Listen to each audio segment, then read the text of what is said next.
Last several weeks, the city's attention has been focused on the man accused of killing a Tulsa police officer and wounding another. Now that a jury has convicted David Ware and sentenced him to death, we wanted to focus on the officer who lost his life 2 years ago. 2 News Oklahoma reporter Shay Smith reminds us of the impact Sergeant Craig Johnson had on this community.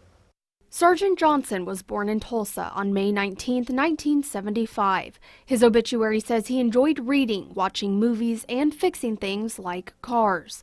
Sergeant Johnson had 2 young sons with his wife.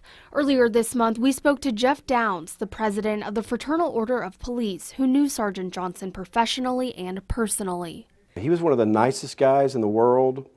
And he's one of those guys that you could come up to and talk to and you felt like you've known him your whole life. Sergeant Johnson had a successful career at the Tulsa Police Department. He was a training officer, then a sergeant. He also dedicated part of his career to combating copper thefts in Oklahoma.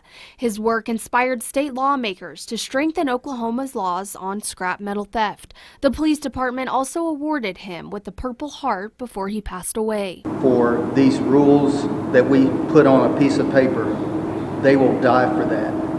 There is no other profession that does that. Sergeant Craig Johnson paid the ultimate sacrifice.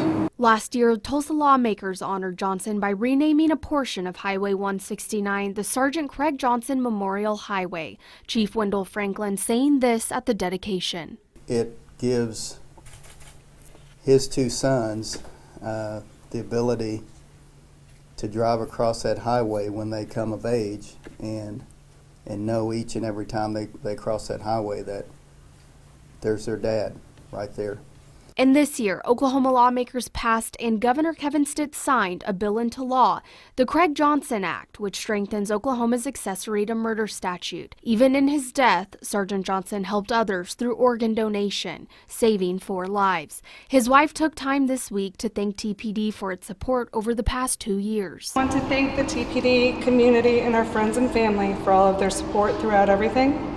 While the family felt the support of the community, Chief Wendell Franklin talked about the Johnson family's strength. But they inspire me. They have kept me going throughout this entire thing. Just leaning on one another and gathering that strength. That is what has kept us going day in and day out.